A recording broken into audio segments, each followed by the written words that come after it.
생각하건대 현재의 고난은 장차 우리에게 나타날 영광과 비교할 수 없도다.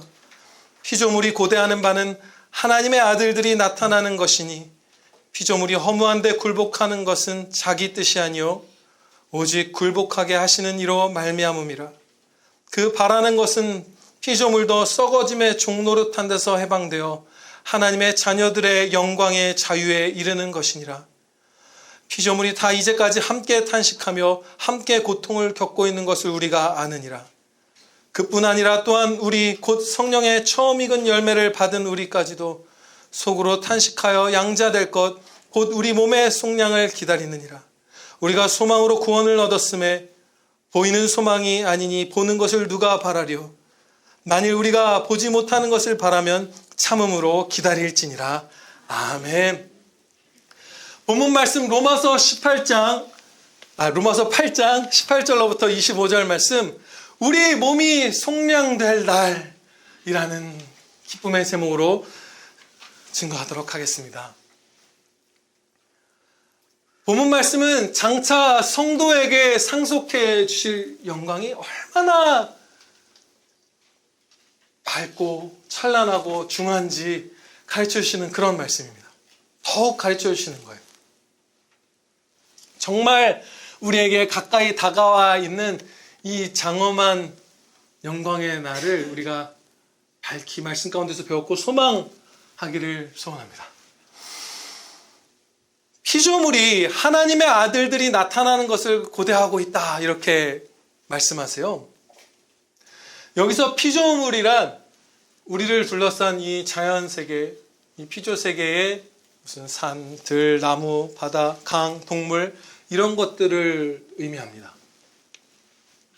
그것들을 마치 사람처럼 나타내는 의인법, 이런 것을 사용해서 말씀을 하고 계신 거예요.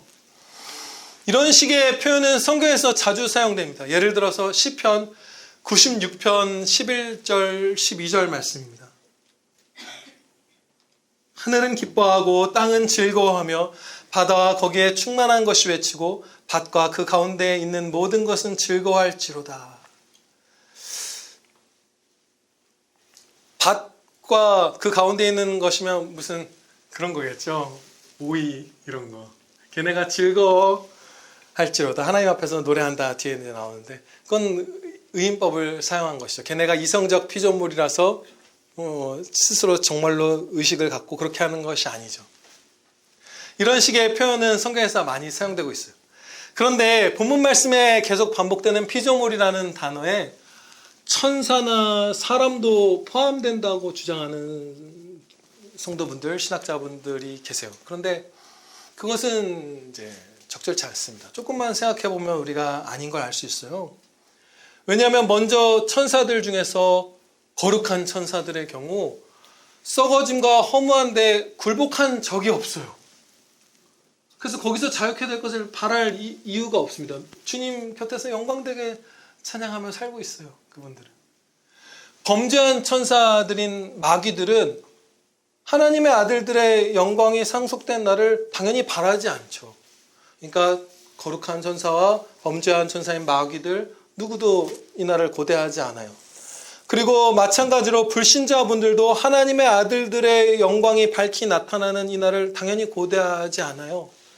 그렇기 때문에 여기서 피조물이라 함은 우리를 둘러싼 비이성적 피조물들인 이런 산과 바다와 무슨 소와 양과 이런 애들을 얘기하는 거예요.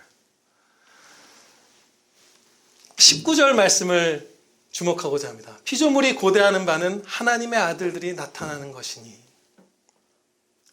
우리는 이미 하나님의 아들들이지만 아직 하나님의 자녀된 영광이 밝히 드러나진 않았습니다.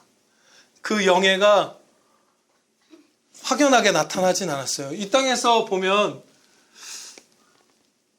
불신자와 우리가 섞여 있을 때 그렇게 별로 티 안 나죠. 육신은 심지어 똑같잖아요. 영혼은 이제 새 생명을 받아서 많이 거룩해진 성도들도 있지만 육신은 똑같아요.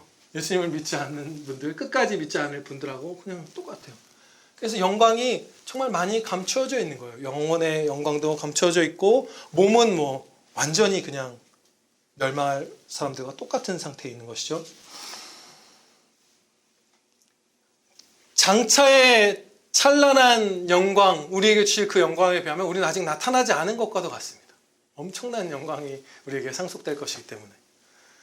그래서 이제 예수님께서 다시 이 땅에 오실 날, 그때는 심판주로서 오시죠. 구원자가 아니라. 그 오실 날 하나님의 자녀들을 공식적으로 선포하실 거예요. 영광된 영혼과 몸을 입고 우리가 나타나게 될 거예요. 아, 누가 봐도 하나님의 자녀인 것이 드러나게 될 거예요. 그날을 고대한다는 거예요. 이 피조세계가. 피조물들이 하나님의 아들들이 나타날 날을 고대한다고 하나님께서 말씀하신 이유는 이 모든 피조물들이 장차 주님이 다시 오실 그날에 썩어짐과 허무한 데서 자유케 될 것이기 때문입니다. 너무 허무하잖아요. 질병과 더러움과 혼돈과 파괴와 무슨 막 토네이도가 와서 나무가 다 뽑혀버리고 사라져버리고 뭐 온갖 말할 수 없는 허무한 것들 속에서 살아가고 있죠. 이 피조세계가. 결핍도 있고 아담의 범죄로 말미암아서 그 모든 것이 시작되었어요. 아담이 범죄한 이후에 땅이 가시덤불과 엉겅퀴를 내고 예전에는 그런 게 없었던 거예요. 얘네가 보들보들 아무리 매만져도 다치는 게 없는 가시 없는 그런 식물들이었던 거예요. 근데 그렇게 되는 거예요. 그리고 그 탐스러운 열매는 이제 거의 내지 않기 시작하고 땀 흘려서 막 밭을 가꾸고 뭐 비료를 개발하고 뭐 온갖 것을 해야 겨우 열매가 맺히기 시작하고 병충해를 예방할 수 있고 뭐 약을 뿌리고 온갖 것을 하잖아요. 농사할 뻔할 때. 원래는 그냥 막 쑥쑥 자라서 해로운 것은 하나도 없는 세상에서 막 열매를 맺고 동물들은 공격성이라는 것은 없지만 건강해서 막 팔딱팔딱 뛰놀면서 그렇게 살았던 애들인데 아담이 범죄함으로써 그렇게 저주받은 것이죠. 그러나 그 비참함은 한시적인 것입니다. 예수님께서 다시 오시고 하나님의 자녀들에게 영광을 상속해 주실 때에 사람의 범죄로 말미암아 비참해진 이 피조세계도 자유케 해주실 거예요. 회복시켜 주실 거예요.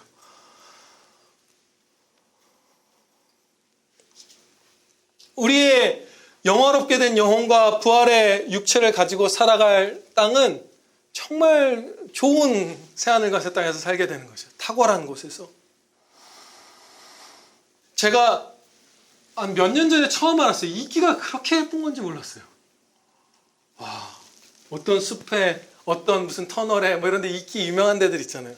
정말 예쁘더라고요.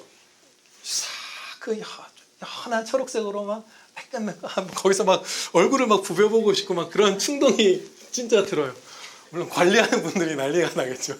관광지인데. 근데 아무튼 그걸 관리하는 분들을 떠나서 거기에 막 얼굴을 부비면 그 깊은 산속이라고 쳤을 때 그러면 벌레도 있고 가시 조각도 있고 뭐 병균도 있고 바이러스도 있고 뭐 그래서 우리 못 하잖아요. 막 이끼를 핥고 막 이끼 낀 조약돌을 입에 물어보고 이런 거 못 하잖아요. 근데 새하늘과 새 땅에서 할 수 있는 거예요. 더러운 게 하나도 없어요. 질병도 없어요. 해로운 것이요. 악은 하나도 없는 거예요. 막 그렇게 살게 되는 거예요. 이야, 어마어마한 날이죠. 그 우리의 몸만 탁월해지는 게 아니라 모든 피조세계가 그렇게 살기 좋다는 말로 부족하죠. 영광된 거예요. 하나님의 영광을 뿜어내는 진짜 찬란한 피조세계가 되는 거예요. 그 세상이 주어지는 거예요. 23절 말씀을 보면 이 땅에 이제 피조물이 우리의 하나님의 자녀들이 나타날 것, 몸이 부활할 것, 막 이때를 고대한다고 했는데 여기서는 성도들의 고대함이 나옵니다. 탄식과 함께. 그뿐 아니라 또한 우리 곧 성령의 처음 익은 열매를 받은 우리까지도 속으로 탄식하여 양자될 것, 곧 우리 몸의 속량을 기다리느니라.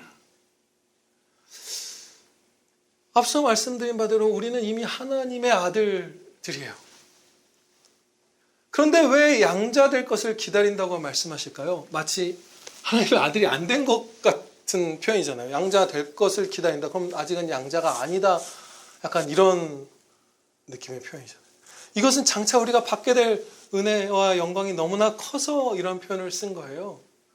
장차 우리가 부활의 몸을 입고 하나님의 자녀된 그 완성된 영화의 상태에 이르게 됐을 때에 비하면 지금이 아무것도 아닌 것과 같기 때문에 하나님의 아들이지만 하나님의 아들에게 주실 그 은혜들이 지금 주어진 양이 장차의 그 영광된 날에 비하면 너무 작은 거라서 진짜 아들답게 아들됨이 뿜어져 나오는 그날을 고대하면서 양자될 것, 몸의 속량을 기다리느니라 이렇게 표현한 거예요. 그런데 이런 식의 표현은 세상에서도 사용합니다. 예를 들어서 이런 거예요. 무슨 어떤 젊은 야구 선수가 메이저리그 뉴욕 양키즈와 계약을 한 거예요. 근데 아직 한참 남았어요. 이제 시즌이 개막하려면. 계약서에 사인도 상호적으로 했고 유니폼도 나왔고 라커룸도 받았는데 아직은 시즌이 개막이 안 된 거예요. 그래서 얘가 그 코치한테 아직 제가 양키즈 선수가 됐다는 게 믿어지지가 않아요. 그런 거예요. 그럼 이 코치가 말한 거죠. 네가 양키 스타디움에 4만 5천 홈감증 앞에서 처음 시합하게 될 때 네가 비로소 진짜 양키스 선수가 되는 거야. 야, 이거 뭐 주님의 영광의 날도 아닌데 떨리면서 얘기했나? 너무 비유가 겹쳐서. 아무튼 그 사람한테는 떨리는 날이겠죠. 상당히 이 땅에 사는 날 동안. 그런 표현들 쓰잖아요. 마찬가지예요. 이미 하나님의 아들이지만 장차의 그 날에 비하면 아들이 안 된 것처럼 보일 만큼 그날의 은혜가 큰 거예요. 그래서 우리가 탄식하면서 고대하죠. 성도는 하나님께서 자신에게 영광된 육체를 주실 것을 확신할 수 있습니다. 다 확신해요. 부활의 몸을 받을 것. 왜냐하면 성령 하나님께서 우리 각 사람 안에 내주하시면서 보살피시고 은혜를 주신 것을 다 경험했기 때문이에요. 성령님께서 우리의 보증이 되어주시는 거예요. 성령님으로 말미암아 의와 희락과 화평 같은 것들을 우리가 누려왔잖아요. 그렇죠? 오늘도 많이 누렸잖아요. 막 이렇게 저렇게 오늘 계속 누리고 있잖아요. 그렇기 때문에 성령님께서 우리와 함께 하시며 그렇게 우리를 사랑해 주시고 보살피시는데 당연히 우리가 부활하지라는 그 확신을 가질 수 있는 거예요. 성령님께서 함께 하시면서 하나님이 너의 아버지시다. 하나님께서 너희를 사랑하사 독생자를 십자가에 내어주실 만큼 사랑하는 아버지시다 라는 것을 증언해 주시고 때마다 보살펴 주시기 때문에 그 경험을 가진 한 사람 한 사람으로서 우리는 부활을 확신합니다. 부활을 이 영광된 몸을 받게 되느냐 못 받게 되느냐는 우리한테 문제가 아니에요. 우리 다 믿어요. 다 받게 될 거예요. 우리에게 있는 문제는 작은 문제예요. 왜냐하면 부활은 할 거니까. 확실한 부활을 이 땅에서 고대하면서 그 은혜를 미리 맛보면 사느냐 아니냐의 문제예요. 부활할 거 다 믿어요. 우리 어렵지 않아요. 모든 사람이 모든 참성도는 정말 탁월한 영광된 육체를 갖고 되살아날 거 확신합니다. 우리에게 당면한 문제 해결해야 될 것은 받을 것은 그 부활의 영광을 미리 이렇게 그려보면서 이 땅에서의 고난들을 넉넉히 이기는 거예요. 기뻐하는 거예요. 예, 아멘입니다. 우리가 경험하다시피 각 사람마다 겪어왔고 겪게 될 육신의 질병이나 죽음 같은 것은 결코 가볍지 않아요. 그렇죠? 가볍지는 않죠. 자칫하면 절망으로 인해서 마음이 슬픔에 질식해버릴 수 있어요. 바울 사도는 그 누구 못지않게 이 신체적인 고통을 많이 겪었던 분입니다. 이 본문 말씀을 기록한 이분이. 유대인들이 그 바울 사도를 돌로 쳤었나요? 돌로 쳤던 그 주체가 갑자기 생각이 안 나네요. 아무튼 원수들에게 돌로 맞다가 그 사람들이 보고 얘 죽었네 하고 내다 버렸잖아요. 얼만큼 심하게 피떡이 되도록 맞았던 것일까요? 아마 바울 사도의 모습을 보면 우리가 그때 봤으면 그런 돌아가시기 전에 수천하시기 전에 봤으면 진짜 흉터 많았을 거예요. 그야말로 마구잡이로 두드려 맞은 분이잖아요. 그리고 채찍에 맞고 채찍은 한 번에 많이 못 맞는다면서요. 태형이 남아있는 나라들에서 막 그런 진짜 세게 때리는 건 며칠씩 쉬어가면서 맞아야지 사람이 죽지 않다면서요. 쇼크사 같은 걸 하지 않고. 정말 큰 고통이죠. 처음으로 음속을 돌파한 무기가 채찍이라고 하잖아요. 인류 역사상. 소리보다 빠른 속도로 때리는 거예요. 얼마나 아플까요? 굶주리고 헐벗고 추위에 떨고 감옥에 갇히고 못 자고 과로하고 눈이 안 보이고 배가 난파당하고 살인자들이 바울을 죽이기까지 먹지도 마시지도 않겠다는 살인자들한테 추격당하고 그때 얼마나 영혼과 육신이 짓눌릴까. 이게 전부가 아니었죠. 그리고 끝에 순교하시고. 바울 사도는 자신과 동역자들의 몸이 후패해진다, 낡아진다라고 표현했어요. 그야말로 실로 바울이야말로 몸이 만신창이가 되는 것을 경험했던 분인 거예요. 제일 아마 일반 예수님 사람의 몸을 인성을 따라서 예수님 당하셨던 고난 이외에 거의 사람이 당할 수 있는 최대치로 고생했던 것이 바울 사도인 것 같아요. 너덜너덜해진 거예요. 온 몸이 안과 밖으로. 그런데 여기서 우리는 영광된 부활의 몸을 소망하는 것이 얼마나 큰 힘과 기쁨이 되는지 알 수 있어요. 그 너덜너덜 몸이 진짜 아무것도 아닌 걸로 후패해져 간다. 진짜 썩어져 가고 낡아져 간다라고 말했던 바울 사도가 장차 나타날 영광의 날을 소망함으로 해서 그거에 비하면 이 땅에서 그는 아무것도 아니다라고 말하잖아요. 얼마나 영광된 육신을 우리에게 주실 것이 이렇게 말하고 있는가. 바울 사도야말로 이 일의 최고의 증인이죠. 이 땅에서 제일 환난도 많이 당했고 그 3층 천에 올림을 받아서 천국의 영광을 보게 해주셨던 그 사도잖아요. 증인인 거예요. 말할 수 없는 진짜 말도 안 되는 일이 일어날 것이다. 부활하신 예수님도 보았잖아요. 우리가 같은 것을 소망할 수 있어요. 바울 사도와 똑같은 것을. 우리에게 당면한 문제는 부활을 믿느냐 못 믿느냐가 아니었죠. 그건 다 믿을 수 있어요. 우리가 좀 더 힘을 내어서 지혜롭게 우리가 부활할 날을 소망하면서 이 땅에서의 시련들, 아픔들, 질병들, 고난들을 넉넉히 이길 힘을 얻는 것이 우리에게 주어진 문제인데 이거 우리 할 수 있습니다. 여기서 우리의 성령 하나님의 손길이 다시 임하죠. 우리 혼자 내버려 두시지 않고 지금도 이 소망을 우리에게 새겨주고 계시잖아요. 그죠? 이 소망으로 우리 힘차게 살 수 있는 거예요. 장차 우리가 살게 될 새하늘과 새 땅은 현재의 이 피조세계와 연속성이 있습니다. 이 피조세계가 완전히 무로 돌려버리셔서 존재를 소멸해버리시고 지금의 이 세계와 무관한 새하늘과 새 땅을 주시는 것이 아니에요. 지금 보면 비교할 수 없이 탁월하겠지만 연관된 무언가 있는 거예요. 연속성이 있는 거예요. 기존의 피조물들을 없애시겠다 한 게 아니죠. 허무함과 썩음에서 자유케 하시겠다. 이것이 새하늘과 새 땅이다라고 말씀하시잖아요. 그러면 뭔가 유사성이 있는 거예요. 연속성도 있고 10억 배, 100억 배 탁월하지만 지금 우리가 눈으로 보는 이 피조 세계의 탁월함, 아름다움 이런 것과 어떤 모습과 연관성이 있는 거예요. 이것으로 우리가 도움을 받을 거예요. 그날을 소망하는. 그리고 이것은 왜 마음입니다. 우리가 또 우리의 부활의 몸이 지금의 몸과 연속성을 갖는 것도 마찬가지죠. 지금의 몸을 무로 돌리시고 지금의 몸과 무관한 새 몸을 주겠다 하시지 않고 부활시켜 주시겠다.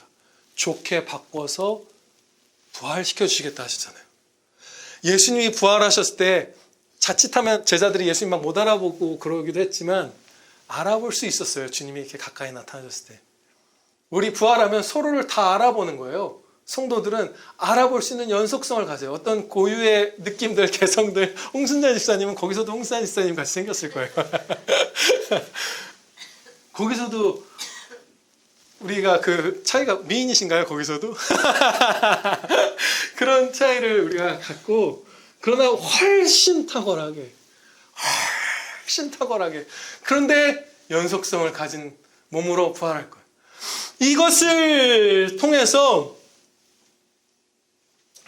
상상해 볼 수가 있어요. 장차 우리가 이 탄식하던 피조물들이 자유케 되고 썩어진 거 허무하면서 자유케 되고, 우리도 탄식하던 자들이 몸이 부활해서 자유케 됐을 때 그 영화롭게 된 인간으로서 그 영광된 새하늘과 새 땅을 살아갈 때 우리가 어떨지 조금 상상해 볼 수 있어요. 물론 곱하기 10억 배, 100억 배를 여러분이 하셔야 되는데 그런 거예요. 컴퓨터 바탕화면에 이제 설교를 준비하는데 어저께 그런 사진이 떴어요. 랜덤으로 무작위로 막 사진이, 대자연의 사진이 뜨는데 나무가 자랄 수 없는 그 수목 한계선을 넘어서서 그 깎아지른 듯한 바위가 있고 하늘과 푸른 하늘과 구름이 있고 눈이 막 곳곳에 쌓여 있어요. 거기에 지금은 막 산소통을 짊어지고 무슨 고어텍스 자켓을 입은 등산가들만 조금 올라가서 사진을 찍고 하죠. 정말 멋있죠. 그 도전하는 모습들, 막 얼음을 막 찍고 올라가서 쿡 하고 있는 모습을 보면 막 가슴이 두근거리고, 나도 저 장엄한 하나님의 영광의 산에 올라보고 싶다. 우리가 그렇게 살 거예요. 그 굽이치는 계곡을, 그 강을 뛰어다니고 헤엄치고 산을 오르고 눈을 비비고, 그러나 동사하지 않고 몰라요. 눈이 있나요? 몰라요. 근데 비슷할 거예요. 연속성이 있을 거예요. 말할 수 없이 아름다운 세계를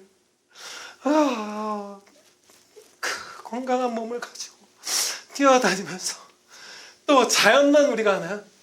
예루살렘 도시라고 하셨어요. 도시를 가꾸고 아름다운 정원을 만들고 집을 짓고 벽을 만들고 가구도 만들고 막 찬란하게, 그것이 우리가 누릴, 아이고 주여 주여 주여 은혜를 주시기를 바랍니다. 그날을 우리 소망하면서 이 땅에서 아픔들 무엇이든지 넉넉히 이겨내시기를 주 예수 그리스도 이름으로 축원합니다. 기도드리시겠습니다. 아버지 하나님, 저희에게 말할 수 없이 크신 사랑과 은혜를 베풀어 주심을 감사합니다. 장차 우리가 영화롭게 된 그 부활의 몸을 입고 살아갈 날이 얼마나 복될런지요. 하나님의 말씀 붙들고 붙들면서 성령님의 넉넉한 도우심 가운데 날마다 천국에 그 주님 다시 오실 날에 저희에게 주실 영광의 상속을 소망하면서 속량될 그 육신을, 그 영광된 몸을 받게 될 그날을 사모하면서 소망하면서 이 땅에서 고통스러운 날들, 작별들, 죽음들, 질병들, 그 모든 것들 넉넉히 이겨내는 복된 행복한 아들, 딸들 저희 다 되게 하여 주시옵소서. 감사합니다. 예수 그리스도의 이름으로 기도하옵나이다. 아멘.